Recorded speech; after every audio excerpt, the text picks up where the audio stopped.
26 Haziran 2025 Perşembe günü Muharrem ayını idrak etmeye başladık. Muharrem ayı hem Hicri yılın başlangıcı hem de insanlık tarihinin en acı olaylarından biri olan Kerbela'yı içinde barındıran, derin anlamlar taşıyan mübarek bir aydır. Bu kutlu zaman dilimi bizlere hem tarihsel olarak bir muhasebe hem de kardeşlik ve maneviyat temelinde yeniden dirilişi hatırlatmaktadır. Başta Hazreti Hüseyin Efendimiz ve Kerbela şehitleri olmak üzere tüm şehitlerimizi rahmet ve minnetle anıyorum. Bu mübarek ayın tüm insanlığa barış, huzur ve adalet getirmesini Yüce Allah'tan diliyorum ve hemşerilerimizin ve tüm İslam aleminin de ayrıca Hicri yılbaşısını ve Muharrem ayını en kalbi duygularımla tebrik ediyorum.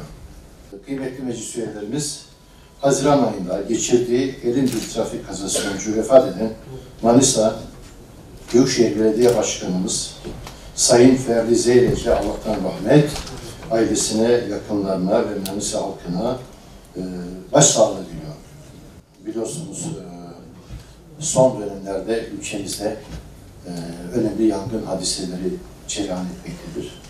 Bu da tabii bizleri üzmektedir.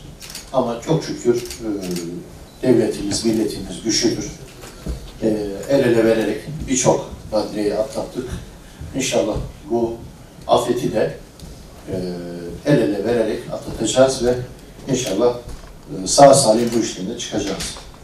Bir mizah dergisi tarafından karikatür adı altında Peygamber Efendimiz ve Hazreti Musa'ya dönük bir karalama kampanyası yapılmıştır biliyorsunuz. Biz bunu şiddetle kınıyoruz. Tüm inançlar bizim için kutsaldır. İslam ne kadar kutsalsa aynı zamanda diğer dinler de ona inananlar için kutsaldır.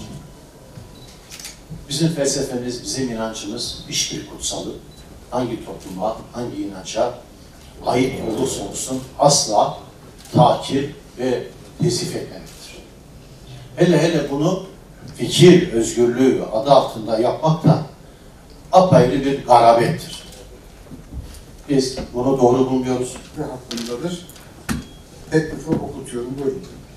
Mülkiyeti Malatya Büyükşehir Belediyesi'ne ait 5945,88 metrekare yüz ölçümüne sahip Çilesiz Mahalle Olmadığına göre oylarınıza sunuyorum. Kabul edenler oy birliğiyle kabul edilmiştir. Taşınmaz mal alımına, satımına, taksına, takasına, tahsisine, tahsis şeklinin değiştirilmesine veya tahsisli bir taşınmazın kamu hizmetinde ihtiyaç duyulması halinde tahsisine göre maddeyi oylarınıza sunuyorum. Kabul edenler oy birliğiyle kabul edilmiştir. Teşekkür ederim.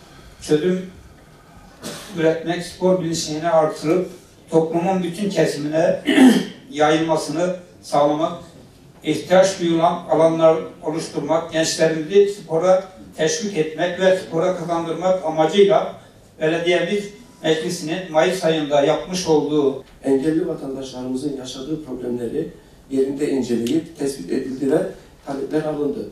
Talepler belediyeler tarafından engelli bireyler konusunda halkı bilinçlendirerek eğitim seminerleri ve atölyeler düzenlemek. Maddeyi oylarınıza sunuyorum. Kabul edenler oy birliğiyle kabul edilmiştir.